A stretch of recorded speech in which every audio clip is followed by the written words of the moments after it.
E nós, ao invés de perguntarmos ao Senhor: Pai, este obreiro recém-chegado é teu ou de Satanás? Recebemos alguém com vários títulos. Esse erudito é teu ou não?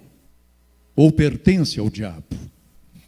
E nós, no afã de inflarmos a igreja, nós, no afã de a inflacionarmos, não perguntamos. De repente, esses homens formam sob os nossos olhares uma sinagoga de Satanás, que se voltará contra o santo ministério, contra o anjo da igreja, contra a Bíblia Sagrada, contra a nossa declaração de fé, e em breve, qual cavalo de Troia, eles a tomarão para si. Mandarão o anjo da igreja embora, expulsá-lo-ão, e um deles assenta-se no trono que era de Jesus e agora do diabo. Muito cuidado, devemos pensar cada vez que formos receber um obreiro e consagrar um homem. Este homem foi batizado no Espírito Santo? Não foi, pastor, mas é uma bênção. Sabe tudo sobre a Bíblia, o diabo também. Conhece teologia como ninguém. O diabo é o teólogo mais astuto e mais profundo que há. Conhece todos os livros de teologia de cor, muitos deles inspirado por ele, diabo. Irmãos, o candidato ao santo ministério tem de ser batizado no Espírito Santo. Não abramos exceções. Não pode ser imaturo, novato, porque se consagrarmos um novato ao santo ministério, conforme diz o apóstolo Paulo, não estaremos consagrando necessariamente um neófito ao ministério santo, mas um velho diabo que vai destruir a obra do Senhor. Cuidado com os cavalos de Troia. Às vezes chegam por intermédio de um político, por intermédio de um homem rico, poderoso. Não, a igreja é do Cordeiro. A igreja é do Cordeiro. A igreja é do Cordeiro Santo, Imaculado e Eterno. A primeira aula magna do Cordeiro. Éfeso. O racionalismo destrói a fé e o primeiro amor. Ontem já lhes dizia que entre as igrejas da Ásia Menor não havia nenhuma tão profunda, tão teológica, tão bíblica, tão firme, tão conservadora e tão ortodoxa quanto a igreja de Éfeso. O currículo daquele anjo era simplesmente perfeito, impecável. Se ele nos apresentasse o seu currículum vitae, seria ele recebido em qualquer uma de nossas convenções e seria elevado de imediato à direção da mesma. No entanto, o Senhor Deus não se impressiona com os nossos títulos, diplomas, graus, sabedoria, eloquência, retórica. O Senhor não se impressiona com os nossos livros. Ainda que humanamente o nosso currículo pareça infalível e perfeito, alguns humanamente o são, o Senhor sonda-nos, o espírito, a alma, o coração, e as intenções mais escondidas de nosso ser. Então, abriremos as nossas Bíblias em Apocalipse capítulo 2 e versículo 4 e vejamos o andamento da aula magna que o Senhor, naquele momento, dá ao anjo e à igreja em Éfeso. Tenho, porém, contra ti que abandonaste o teu primeiro amor. Verifiquemos que o anjo da igreja em Éfeso deixou o seu primeiro amor, não de forma acidental. Ele simplesmente deixou o seu primeiro amor de forma racional. Chegara um momento em sua vida, em seu ministério, que ele simplesmente considerou a sua razão superior ao primeiro amor, à Bíblia Sagrada, aos mandamentos de Cristo, aos seus estatutos.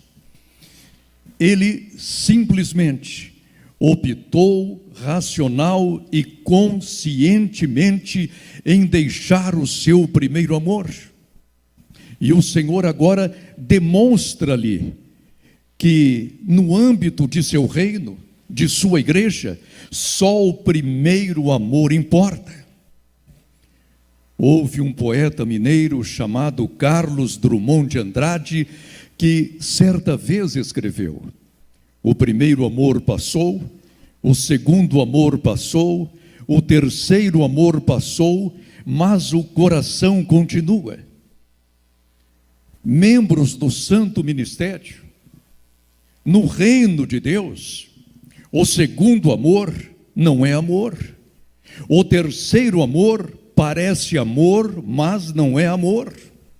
E o quarto amor sequer pode ser considerado amor. No âmbito do reino de Deus, só o primeiro amor importa. Mas o anjo da igreja em Éfeso resolveu colocar a sua razão acima da palavra, o seu racionalismo acima da iluminação do Espírito Santo. Tinha ele consigo um candeeiro, um castiçal, e dali o Espírito Santo iluminava-lhe todas as ações. Mas em algum ponto de seu ministério, resolveu ele, racionalmente, ser sábio aos próprios olhos e colocar-se acima da palavra de Deus. Quantas vezes não ouvimos um diálogo ímpio como este? Irmãos, eu sei que a palavra de Deus é o nosso único guia prático e infalível, por ser a palavra de Deus. Mas agora, coloquemos a nossa razão acima da Bíblia e neste momento tomemos esta e não aquela decisão que o Senhor quer que a tomemos. Como fizeram os sacerdotes em Jerusalém quando da morte do Senhor.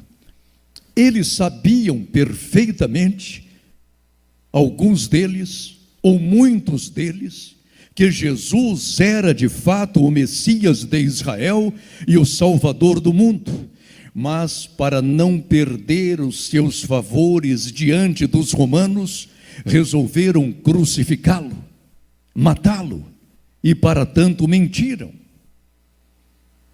Irmãos, infelizmente, em nossos púlpitos, nós estamos entronizando aquilo que eu chamaria de o racionalismo pentecostal. Não mais nos voltamos à palavra de Deus e ao Deus da palavra, e colocamos acima de tudo a nossa razão, a nossa mente, o nosso raciocínio, a nossa visão mundana do mundo, e o resultado é uma tragédia.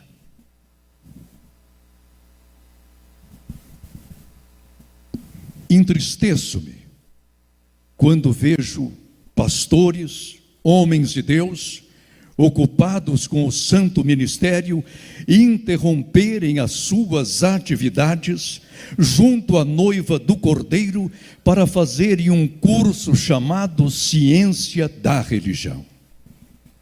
Ora, mas que curso? Eu serei um cientista da religião. Eu quero usar a razão para estudar todos os fenômenos religiosos. Se você quer ser de fato um cientista da religião, abandone de imediato a sua vocação ao santo ministério, porque o que faz o cientista da religião? Ele procura estudar as mais diversas religiões a partir do ponto de vista fenomenológico, ou seja, observá-las, mas ao observá-las, ele não pode intervir como homem de Deus. Alguém endemoniado, o que fazer? Expulsar aquele demônio ou observá-lo a partir do ponto de vista fenomenológico. E vai o cientista: não posso expulsá-lo, sou agora cientista. Mas o apóstolo Paulo agiria de outra forma: em nome de Jesus, sai. Mas o cientista da religião diz: fica.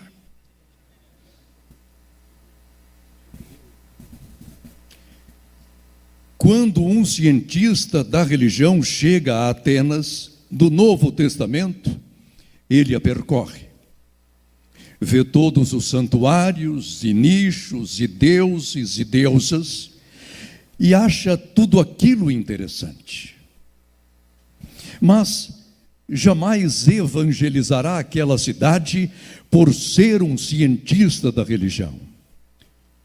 E é dessa forma, queridos irmãos, que muitos evangelistas e missionários e pastores e seminaristas estão sepultando a sua vocação. Deus os chamou a serem pastores, eles querem ser cientistas. Deus os convocou para serem evangelistas, eles querem a ciência da religião. Deus os chamou para pregarem a todos, a ganharem adeptos das mais diversas religiões. Eles, no entanto, como cientistas, querem, porque querem examinar todas elas pelo prisma fenomenológico. Mas a minha Bíblia diz: ide por todo o mundo e pregai o evangelho a toda criatura.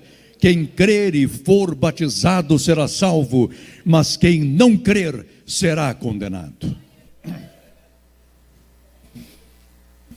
Aqueles que querem fazer o curso Ciência da Religião, eu tenho um recado do apóstolo Paulo.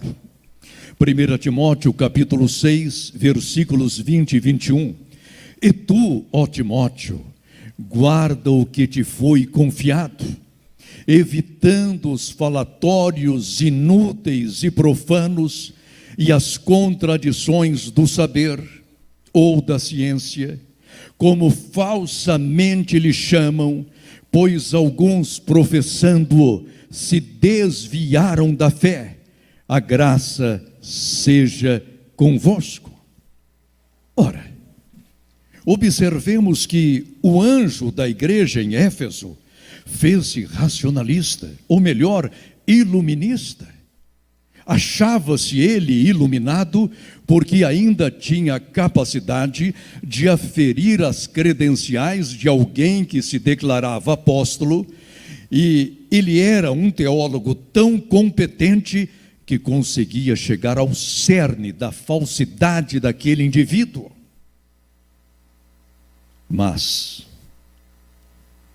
o Senhor estava a ponto de remover-lhe o candeeiro. Ministros do meu Deus, sem o candeeiro do Espírito Santo, nada somos. Com esse candeeiro, somos homens de Deus. Sem ele, apenas homem. Com esse candeeiro, profetizamos, evangelizamos. Sem ele, gaguejamos no púlpito. Com esse candeeiro, sabemos discernir entre o bem e o mal. Sem ele, o mal nos pega, nos sequestra, nos escraviza, nos deita por terra e finalmente lança-nos no inferno.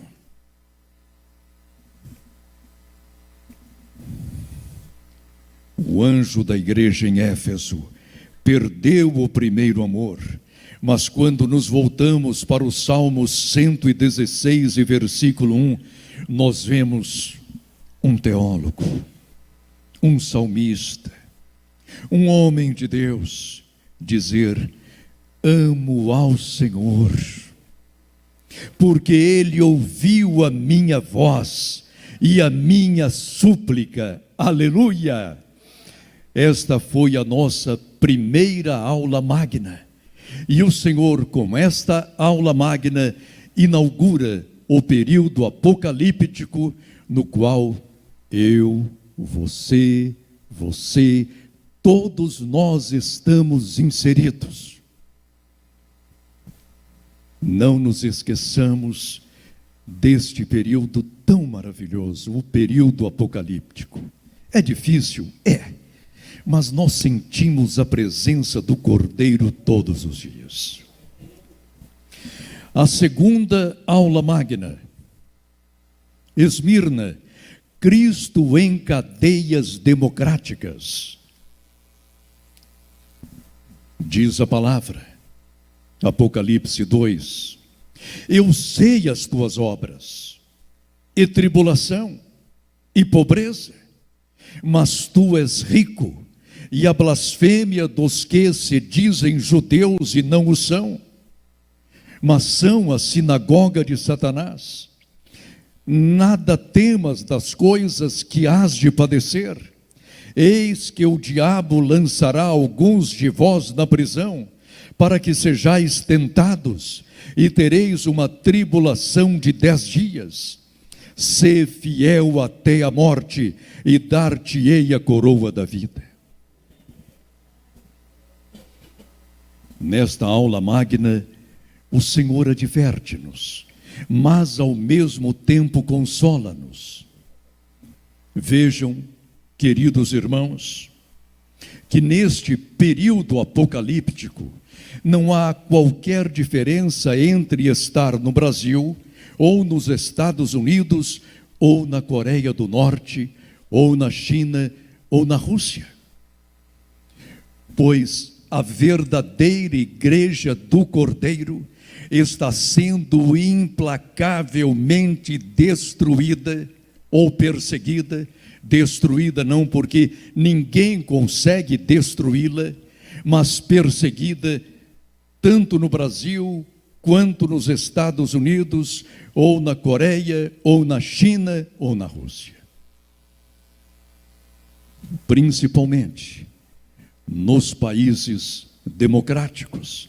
É claro que todos devemos pregar o que convém à sã doutrina, mas quando vamos pregar contra Sodoma e Gomorra, vem alguém e diz: pastor, seja politicamente correto. O que é isso? Opressão, perseguição. Quando vamos falar contra o feminismo, alguém se levanta e: pastor, seja politicamente correto. Não fale, não esbraveja, não proteste. Quando vamos falar contra os corruptos e aqueles que querem amordaçar a igreja do Senhor, alguns aparecem e dizem: pastor, cala a boca, cerra os lábios, olhe o judiciário, olhe o ministério público, cale-se. Mas será que Jeremias calar-se-ia? Como se portaria os nossos santos profetas? como Elias, Eliseu, Jonas. Irmãos, Cristo está agora em cadeias democráticas, em nosso país, sim. Até a década de 1980, nós inflávamos o peito e dizíamos: não há país tão livre, tão maravilhoso e tão democrático como o Brasil, e podemos pregar o Evangelho nas praças. Tentemos hoje pregar o Evangelho na praça, não pode. Precisamos pedir tantas autorizações. Aliás, se não tomarmos cuidado, nós, pregoeiros do Santo Evangelho, seremos calados não pelo mundo, mas pelas sinagogazinhas de Satanás que há em nosso meio para calar-nos.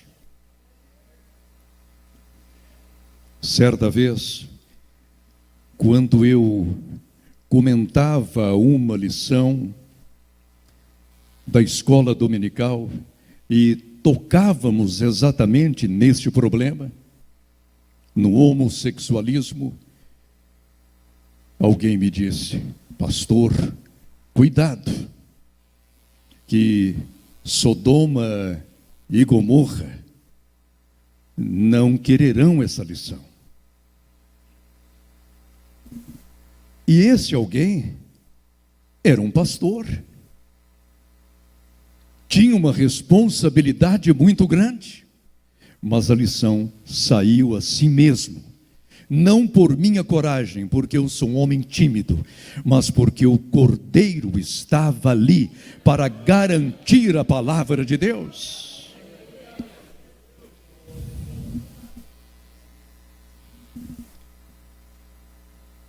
Paulo diz: tu, porém, fala o que convém à sã doutrina. Mas a situação é difícil. Tu, porém, fala o que convém à sã doutrina. Você pode ser preso? É claro que podemos ser presos, porque o próprio Senhor o declara nesta passagem e nesta aula magna, na qual ele consola o anjo da igreja de Esmirna, que poderá sofrer uma prisão, como de fato a sofreu, mas ele o encoraja, prega, fala, ensina, verbera, protesta, mostra o caminho verdadeiro.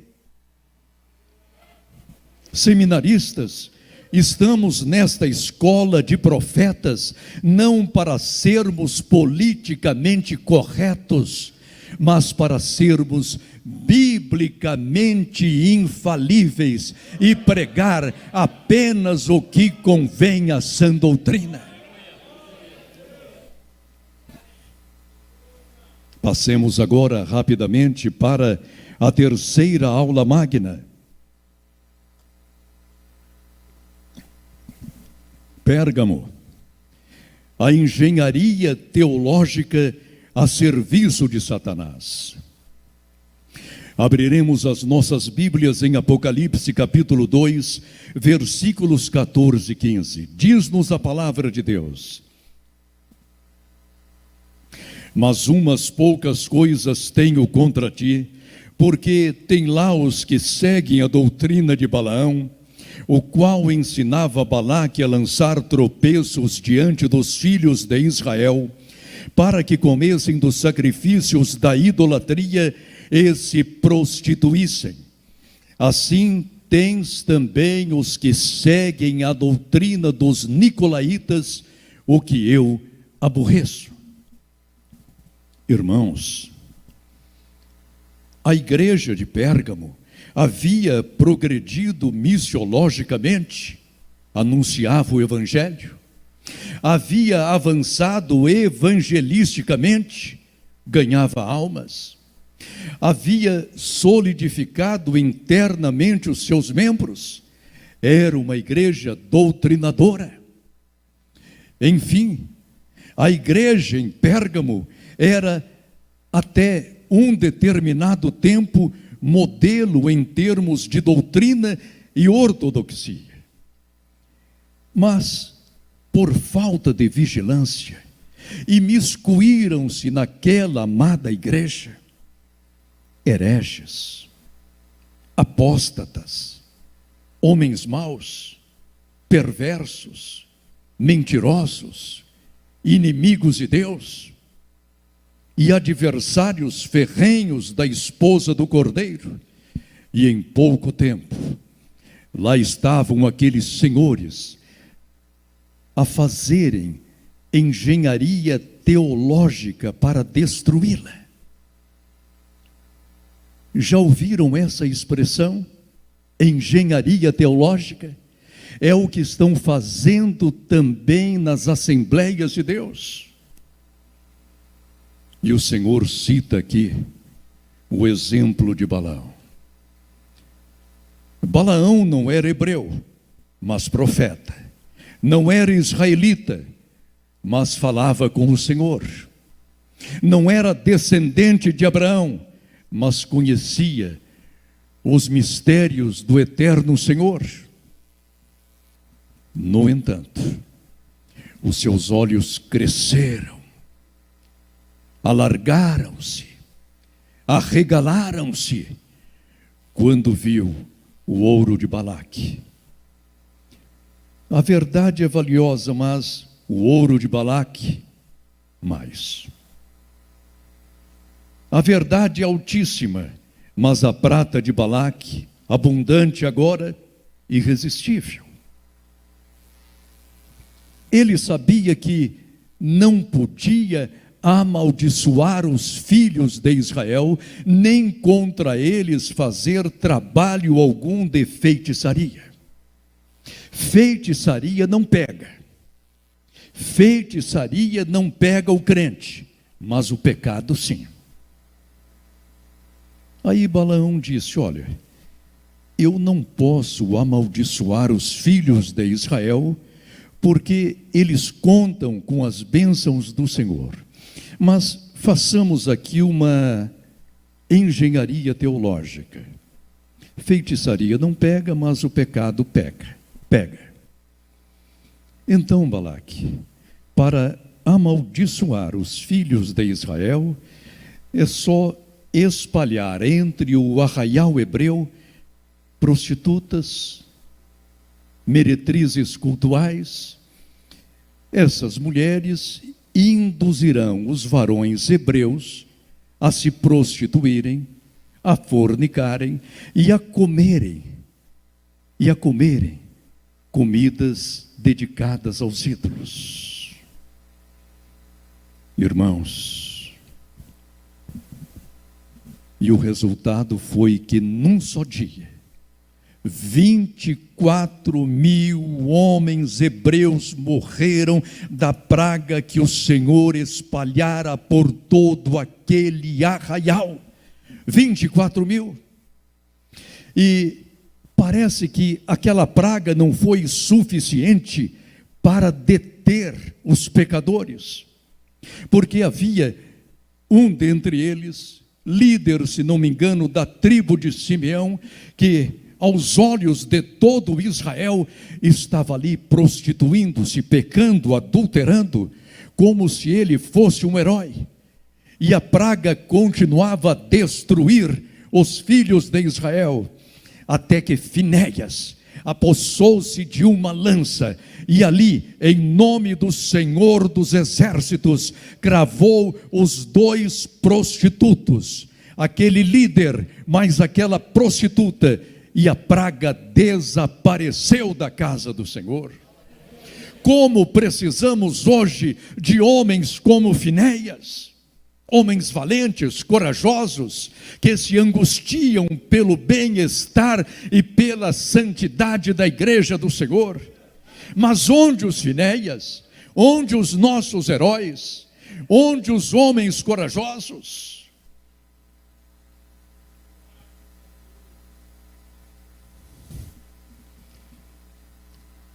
Na igreja em Pérgamo havia um homem corajoso. O seu nome era Antipas, que em grego significa contra todos. foi o nome que nosso Senhor lhe deu, Antipas. E Antipas se levantou, tanto contra os seguidores da doutrina de Balaão, como contra os nicolaítas. Antipas era um homem corajoso, forte, destemido, amava o Senhor e queria proteger a noiva do Cordeiro. No entanto, levantaram-se contra ele e o mataram. Ele foi assassinado fisicamente na igreja. Quantas vezes, dentre nós, levanta-se um profeta, um homem corajoso e audaz, e denuncia os pecados, os adultérios, os divórcios pecaminosos, às vezes entre nós obreiros, as fornicações, e os sodomitas que vão se alojando entre nós, como acontecia no Santo Templo, conforme diz-nos a palavra, que havia sodomitas no Santo Templo, e algumas mulheres pseudamente piedosas lhes faziam casinhas, mimos. Pelo amor de Deus, o que está acontecendo conosco? Mas, graças a Deus, que os Antipas não têm faltado em nosso meio. São homens valentes.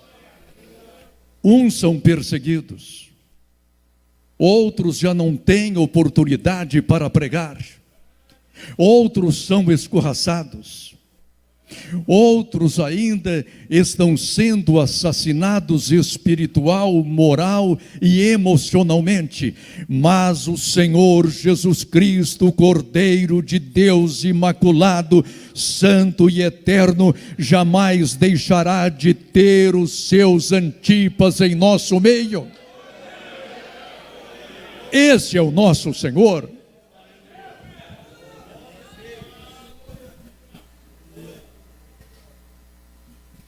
Que aula magna o Senhor dá agora à igreja de Pérgamo. E na sutileza desta aula, o Senhor está dizendo o seguinte: os adúlteros não escaparão, os fornicários terão de se haver comigo, os corruptos serão chamados à minha presença, os ladrões não terão paz sequer para desfrutar de uma moeda de prata ou de ouro, porque a sua paz desaparecerá. Os mentirosos, se não se converterem, hão de se haver comigo, e os caluniadores que têm por hábito matar os meus servos, persegui-los, tirar-lhes a paz, os caluniadores serão em breve chamados à minha presença, diz o Senhor.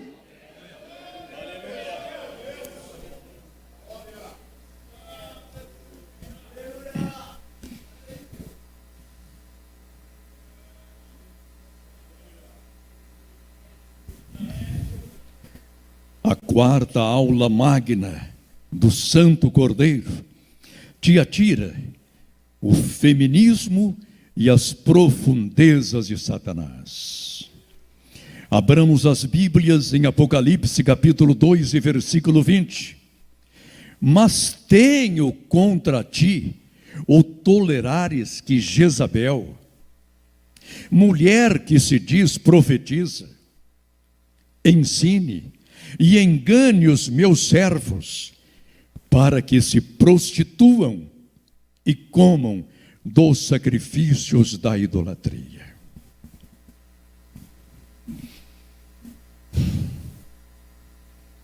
O Senhor, nesta aula, Aula magna, inaugural, única.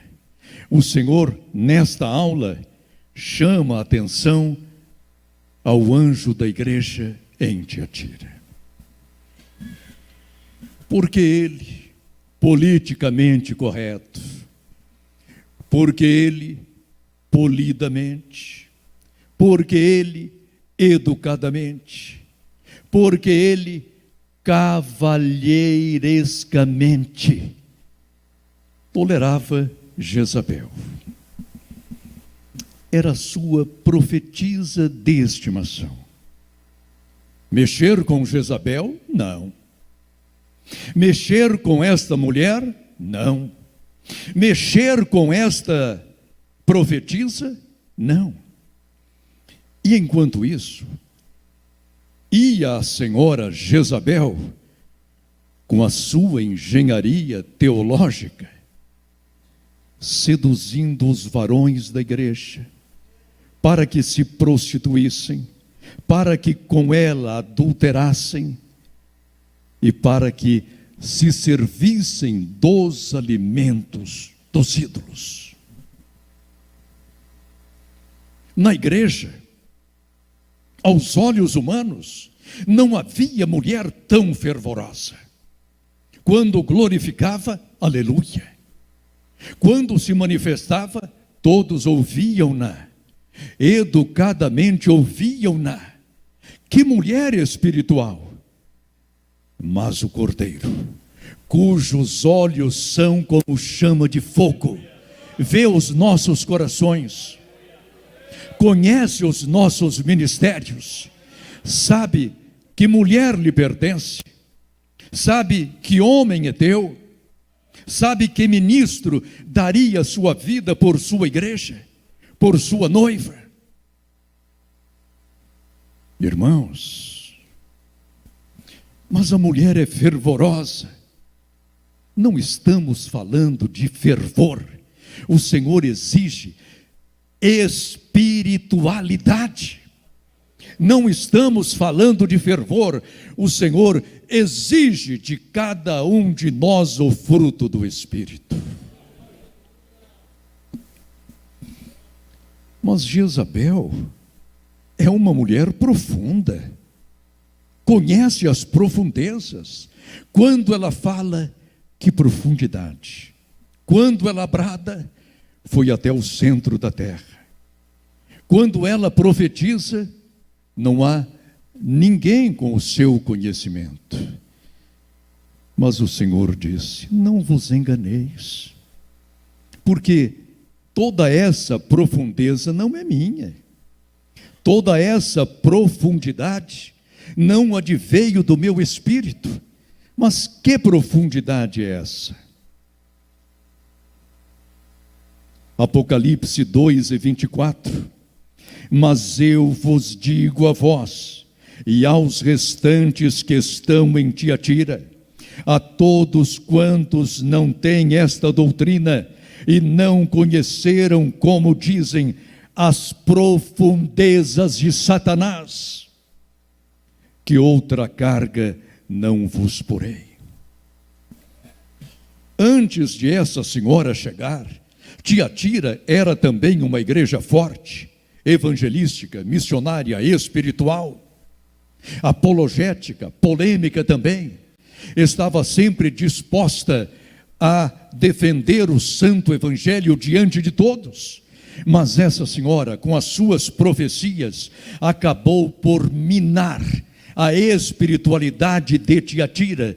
E diz o Senhor agora que naquela igreja, apesar de seu número, havia apenas restantes, ou seja, um restinho de crentes que ela não conseguiu seduzir e nem destruir. Pastores, não permitamos que Jezabel pregue, preguemos nós. Preguemos nós. Será que não temos mais mensagem, doutrina? Será que não temos mais conhecimento aqui? E por isso damos o espaço a Jezabel? Mas pastor, o Senhor é machista. como também alguns teólogos de Satanás acusam o apóstolo Paulo de machista e sexista. Mas não é não. Saulo falou e escreveu inspirado pelo Espírito Santo. Na igreja não há lugar para machistas nem feministas. A igreja é reservada para homens e mulheres de Deus. Para homens e mulheres de Deus.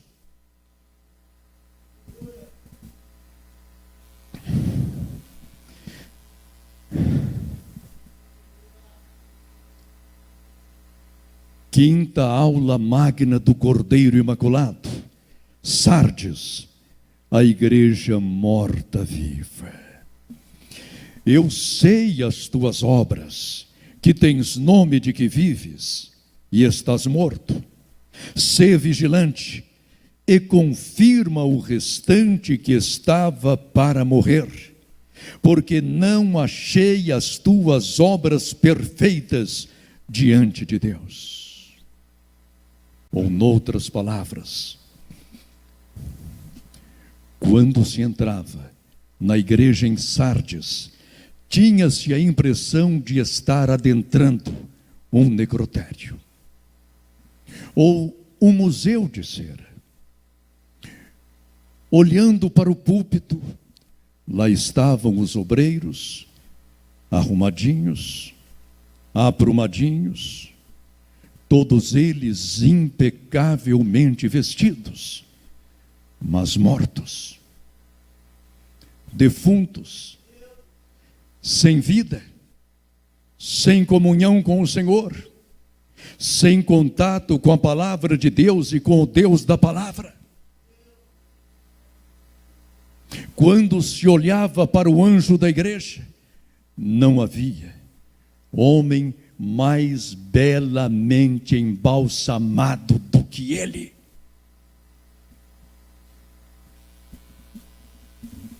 Olha a sua cor, é uma cor viva? Não, é maquiagem. Olha para o seu sorriso, é um sorriso de vida? Não, é uma máscara mortuária. Olha para os músicos, todos eles bem postados, mortos, embalsamados. Olha para os diáconos, todos eles em seu belo esquife. Aos olhos inexperientes não havia igreja mais bela. A sua liturgia era simplesmente impecável. Eles cantavam, mas o Senhor não lhes recebia o louvor. Eles bradavam, mas nenhum brado chegava ao trono da graça. Eles manifestavam-se e o Senhor não os ouvia, porque era uma igreja morta. Mas havia um restinho na UTI, na unidade de terapia intensiva. E esse restinho estava para morrer. E o Senhor diz àquele defunto: obreiro defunto, desperta, vem à tona, ouve a minha palavra, reage, salva esse restinho, tira-o da UTI.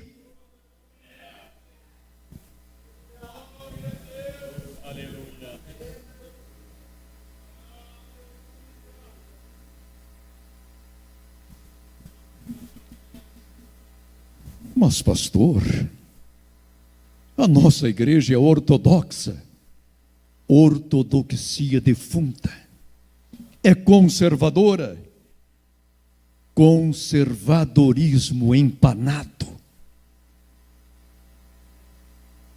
É uma igreja que segue rigorosamente o nosso credo e a nossa declaração de fé, mas não dá guarida para o Espírito Santo de Deus.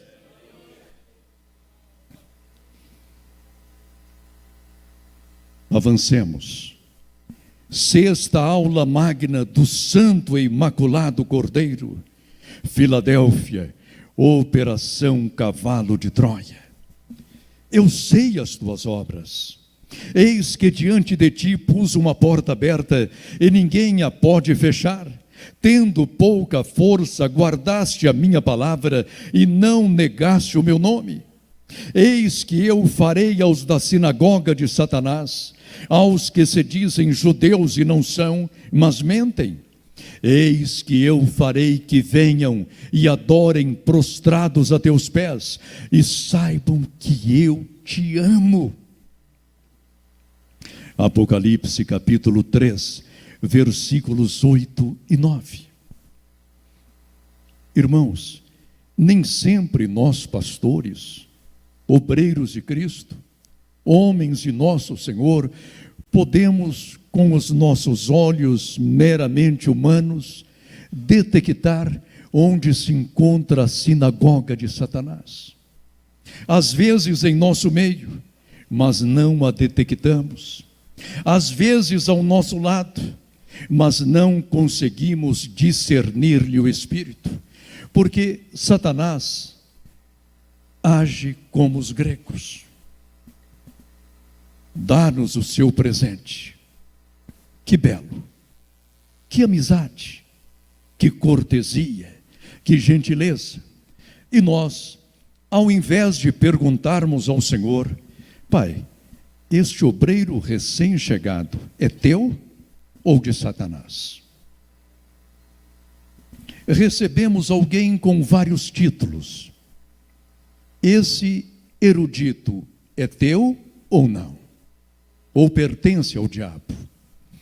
E nós, no afã de inflarmos a igreja, nós, no afã de a inflacionarmos, não perguntamos. De repente, esses homens formam sob os nossos olhares uma sinagoga de Satanás, que se voltará contra o santo ministério, contra o anjo da igreja, contra a Bíblia Sagrada, contra a nossa declaração de fé, e em breve, qual cavalo de Troia, eles a tomarão para si. Mandarão o anjo da igreja embora, expulsá-lo-ão, e um deles assenta-se no trono que era de Jesus e agora do diabo. Muito cuidado, devemos pensar cada vez que formos receber um obreiro e consagrar um homem. Este homem foi batizado no Espírito Santo? Não foi, pastor, mas é uma bênção. Sabe tudo sobre a Bíblia, o diabo também. Conhece teologia como ninguém. O diabo é o teólogo mais astuto e mais profundo que há. Conhece todos os livros de teologia de cor, muitos deles inspirado por ele, diabo. Irmãos, o candidato ao santo ministério tem de ser batizado no Espírito Santo. Não abramos exceções. Não pode ser imaturo, novato, porque se consagrarmos um novato ao santo ministério, conforme diz o apóstolo Paulo, não estaremos consagrando necessariamente um neófito ao ministério santo, mas um velho diabo que vai destruir a obra do Senhor. Cuidado com os cavalos de Troia. Às vezes chegam por intermédio de um político, por intermédio de um homem rico, poderoso. Não. A igreja é do Cordeiro. A igreja é do Cordeiro. A igreja é do Cordeiro Santo, imaculado e eterno.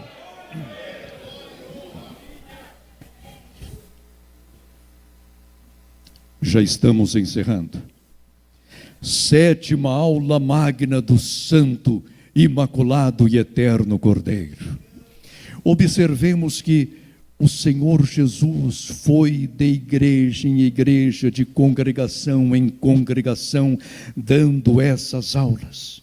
E depois ordenou ao seu servo João que escrevesse tudo em um livro e enviasse às 7 igrejas da Ásia Menor. E estas deveriam copiar rigorosamente, perfeitamente, essa mensagem, o Apocalipse, e enviá-la a todo mundo. E foi assim que recebemos o livro do Apocalipse.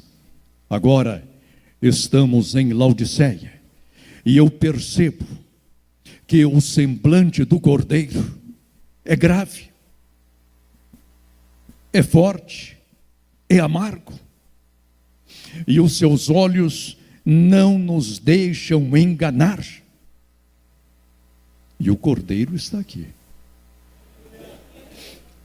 Apocalipse capítulo 3, versículos 15 e 16. Eu sei as tuas obras, diz o Senhor. Eu sei as tuas obras, diz o Senhor. Eu sei as tuas obras. O teu pastor não sabe, mas eu sei. O teu dirigente não sabe, mas eu sei. O teu professor não sabe, mas eu sei. A tua esposa não sabe, mas eu sei. O teu marido não sabe, mas eu sei. O teu chefe não sabe, mas eu sei. Que nem és frio, nem quente. Tomara que foras frio ou quente. Assim porque és morno, e não és frio, nem quente, vomitar-te-ei da minha boca. Ou seja, o Cordeiro, nesta última aula magna, está dizendo que o anjo da igreja em Laodiceia era morno. Fora ele frio, haveria remédio. Fora ele quente, remédio também haveria. Mas aquele homem era vomitável. Um obreiro vomitável. E a situação dele era tão grave que estava nu, mas achava-se engalanado. Andava nu por toda a congregação. Ora, o rei nu.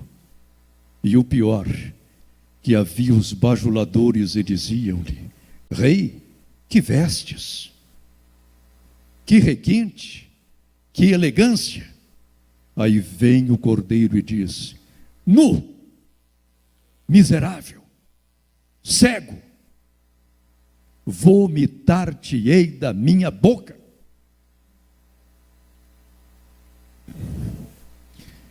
O Senhor, nesta noite, deu-nos 7 aulas magnas, inaugurais. Com estas 7 cartas, inaugurava ele o período do Apocalipse. Apocalipse 3 e versículo 22. Quem tem ouvidos, ouça o que o Espírito diz às igrejas. Não é quem tem orelha, não é quem tem pavilhão auricular, quem tem ouvidos para ouvir, para escutar, para guardar, para receber, para obedecer, para honrar ao Senhor. Queridos seminaristas, sejam homens de Deus, varoas de Deus. e não procuremos o chamado politicamente correto. A nossa obrigação é com a palavra de Deus e com o Deus da palavra, porque em breve o Senhor Jesus Cristo voltará para levar-nos. Em nome do Pai, do Filho e do Espírito Santo. Senhor nosso Deus, aqui está a tua igreja, a tua noiva, a tua esposa, a quem redimiste, Senhor, com o teu sangue. Guarda esta igreja, abençoa o anjo desta igreja, cada um de seus ministros, obreiros, crianças, adolescentes, e que esta igreja, Senhor, após ouvir de Ti estas 7 aulas magnas, saiam para apregoar o santo evangelho aos confins da terra, sem impedimento algum. Amém. Que Deus nos abençoe.